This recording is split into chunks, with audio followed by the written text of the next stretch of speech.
you, I brought the coach that I know that has the most wins ever. And when I say the most wins, I don't mean games. Games aren't as important as winning hearts and people. Students, staff, parents, everybody that I know just loves Coach Wright from Granbury Middle School. So I asked him to come talk to you today. Give him a round of applause.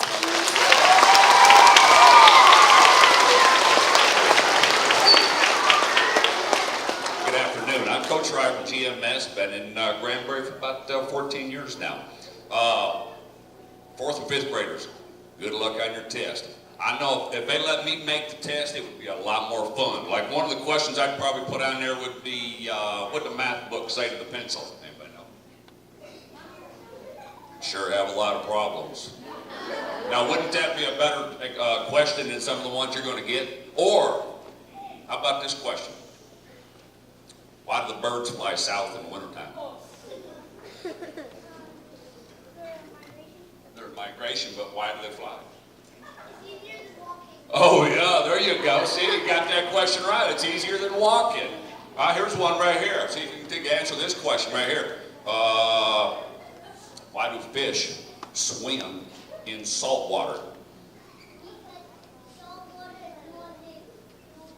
Okay, what else? Because pepper makes them sneeze. You don't want to be swimming in pepper, it'll make you sneeze. All right, here's one right here for all you guys who are in sports. What are the two strongest days of the week? The two strongest days of the week.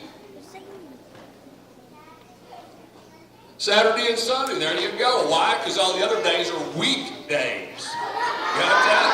So, I just wish they'd put me in charge of making that test. We'd have a great time taking that test. It'd be a lot more fun. Now, on the serious side, I always like to tell stories of people that have inspired me through my life. One of the stories I remember is about a young girl. When she first went to school in kindergarten, she didn't know how to speak English. She was a Hispanic girl from West Texas, knew no English. She was number 10 out of 13 kids. There was 13 kids in the family. She was number 10. And the house they lived in was way smaller than this room right here. And she used to have shared bed with her sisters, and it was kind of tough. Mom was always having to do extra jobs. Mom had a 3rd grade education. Dad had a 6th grade education. So they didn't have a whole lot of money.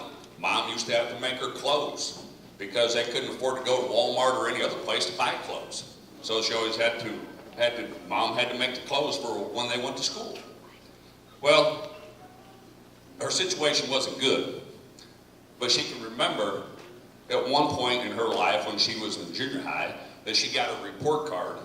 And as she looked at a report card, she noticed that she made pretty good grades. So she decided right then that she was tired of being poor.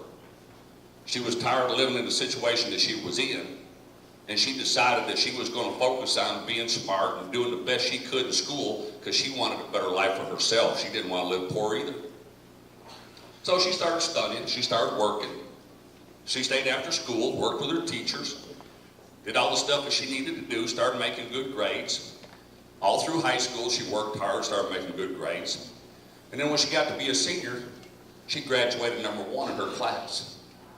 But none of her siblings, her parents, definitely didn't go to college, so they had no idea about college. So the counselor brought her in one day and told this young lady, says, I tell you what you're going to do, you're going to go to Texas A&M. Ooh, I got kids going there right now. You're going to go to Texas A&M, and you're going to major in biochemistry. And she said, okay. Well, she went home and told her mom and dad that she was going to go to Texas A&M and she was going to go to college. First one in her family, out of 13. She was number 10. She was going to go to college and be something. Parents told her she was stupid because she was supposed to stay home and have kids and get a job around West Texas and stay there. Well, she knew she didn't want to do that. That wasn't for her.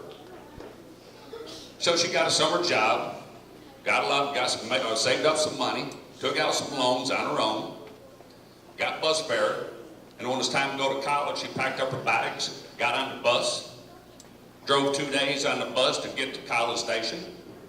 Got off the bus, had no idea where she was going. Didn't know how she was supposed to sign up for class. Didn't know where she was going to live. She turned around and asked the guy at the stand, he goes, "Where's the college?" He goes, "It's right across that lawn right there. You're going to run into it." She said she picked up her bags and started walking. She said she used to look at all the other kids with their parents. And when they were signing up for classes and how to fill out all the forms, she would kind of look over there to see what to do. That's how she taught herself. Well, she went on to graduate from college. And then she went on to graduate from medical school. And probably some of you know this young lady is Dr. Wright, my wife.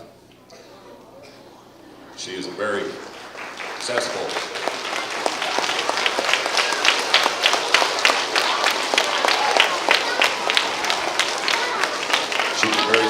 young lady. She made herself that way. The reason I tell that story is because it doesn't matter what your situation is at home, what you grow up with. You don't need to be a product of your environment. You can be anything that you want to be. It's just going to take a lot of hard work, a lot of studying, and a lot of time to be what you want to be. It's not going to come easy, just like it didn't for her. But it can be achievable if you work on it. So remember that when you're taking that test. You teachers that prepared you for the test for 4th and 5th graders, you know what's on that test. It may not be as easy as my test or it's fun, but it's going to be, you know what's going to be on that test. And my last little story I like to tell when I'm around people, and you believe it or not, this coach reads once in a while. He does read once in a while. Not as often as I should. But I remember a story one time, this eagle, bald eagle. Bald eagle. All right, this bald eagle's flying around one day, and he's looking down as he's flying around in the woods. He's flying around, he's looking through the trees down there, and as he comes through the clouds, he looks down, and what he sees is a clearing. And in that clearing right there, you know, when I come back, I'm going to be an eagle, a bald eagle. A bald eagle, you can fly anywhere in the United States or Canada, anywhere you want to go, you can fly. You can go to the bathroom anywhere you want, and nobody can shoot you because you're protected by the governments. Nobody can do any harm to you. So my next life, I'm going to come back as a bald eagle. So this eagle, he's flying around, he's looking down there, and in this clearing, he sees all these animals. Animals everywhere. Whole bunch of bear, deer, elk, moose, rabbits, chipmunks, they're all there. So he's kind of curious what's going on. So this bald eagle, he flies down, lands on one of the branches, and he's looking down, he asks the animals, he goes, "What's this? What's going on?" And the animals said, "The great creator has come to talk to us about the humans. He's going to come talk to us about humans." Well, the bald eagle, he's always been fascinated by humans. They never seem to be happy. Always trying to find something to make them feel good. So he's got to listen to this. Great creator finally shows up. And as the great creator starts talking to him, he tells the animals, he says, "What I have right here, this is going to make humans feel good about themselves. This is what they're looking for, happiness. I got it right here. This is what is going to make them feel happy." But he says the problem is, what I want to do is I want to hide it where they can never find it. I want to hide this where they can't find it. So they're all kind of scratching their head, and they're kind of thinking, and the old bear, he raises up his paw and he says, "Great creator, I'll tell you what I'll do. You give me that right there, I'm going to take it to the top of the highest mountain. I'll put it somewhere. Those humans will never find it." That great creator, he's thinking, and he's thinking. Those humans, you know, they're pretty smart about some things, but they're not real smart about others. He says, "You know what, someday they're going to find a way to get to the top of that mountain. They're going to find it." He says, "No, I don't think that's going to work." So that bald eagle raises up his feathers, and he says, "I'll tell you what, great creator, you give that to me. I'll take it to the moon. I'll put it on the moon somewhere. Those humans will never get there. They'll never find it." Great creator, he's thinking. Of course, you all know we've been on the moon, right? Great creator's thinking, he goes, "No, those humans, I know they're going to find a way to get up there, and they're going to find it. Can't do that." About that time, that salmon, he pops up out of the water, and he goes, "I'll tell you what I'll do. I'll take it down to the deepest part of the deepest ocean, and I'll put it down there somewhere where they can't get to it." Great creator, he keeps thinking, keeps scratching his head. He says, "Well, I'll tell you what, long ways down there. I don't know. Oh, those humans, they'll figure it out. They'll figure it out. I got to do something with this. This is what they've been searching for their whole life. This is what they want, something to make them feel happy. I got it right here. But those humans, they're going to get down there sometime. They're going to find it. So they're all sitting around there in the woods. They're kind of scratching their brains a little bit. They got to find this thing right here. They got to hide it somewhere in humans where they'll never find it.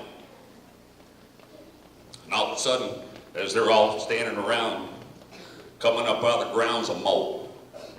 You know those things your parents are always trying to get rid of out of the yard or something like that? You know those moles, I got them in my yard too. Drive me nuts, can't never get rid of them. Well, you know, moles, they can't see real well. They're about blind. You know, they don't hear real well. They're about deaf. So you kind of wonder, how do they get around to the different places? How do they find their food?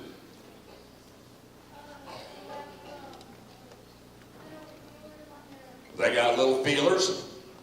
And the other thing they do a lot of times, they just know because they can feel and they can sense where they need to go and what they need to get. So he pops up out of that ground, he's looking at great creators, he's looking around and says, what are y'all talking about? He goes, well, we got this thing, we're going to try to hide on the humans. It's what they're always searching for, to try to make them feel good. We're going to put it somewhere where they can't find it. That mole looks up at him and he goes, I know exactly where to put it. They'll never look at it here. They'll never find it here. Great creator goes, where are you going to put it, Mr. Mole? He says, I'm going to put it right in their heart. Because everything that they ever need, that's the last place people will look. When they need something, they'll look in their heart. So anytime you're looking for something, you know, most people, you all have parents. I'm one too. Always want the fastest car, the biggest house, the most money, whatever. That stuff doesn't make you happy. Having perfect clothes, having the latest video games, that's not the stuff that makes you happy. What makes you happy is right here. So what do you mean? It's all in your heart. Feel it right here. So, when y'all get ready to take those tests, teachers prepared you, feel in your heart. You know what the right answers are. Take your time and read it. Don't let all that other stuff bother you. Guys, girls, I've appreciated being here today. I know I'm over at GMS. Y'all go to GMS next year, right? Everybody goes to GMS? Well, the other one's coming. Well, we do something over at GMS every day. Since I've been there about 6-7 years now. I'm a little bit different over there. Okay. But they like it. So on this side over here, I like competition. So over this side over here, every day we get ready for our fitness and wellness classes, we like to do a little hoorah. All right? So, this side's going to go first. I'm going to holler hoorah real loud. As soon as I get done saying it, y'all going to say it right after me. Got that? And then we're going to do a little competition. We'll look at this side over here. They'll be the next. So after we get done here, we'll come over here. Now, our fitness and wellness classes, if they do a good job with the hoorah and the principals stick their head out the window and go, they get out of stretching and running that day. They haven't figured it out. That only happens when I call down there and I says, Miss Flores, can you stick your head out the window on this one? They haven't figured that out. Maybe I shouldn't tell you. Maybe I'll forget before you get down there. All right, so here we go. I'm going to say it loud right after I say it. You're going to say it. Here we go. Oh, this side first over here, not that side. Here we go. Hoorah!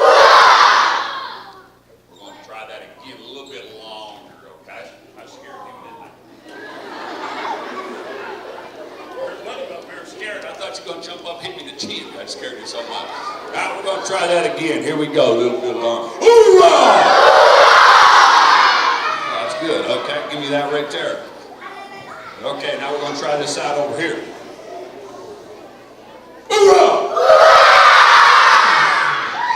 I'd have to say that's a tie. Hey, it's been a pleasure being here today. Y'all good luck on your test. Thank you very much.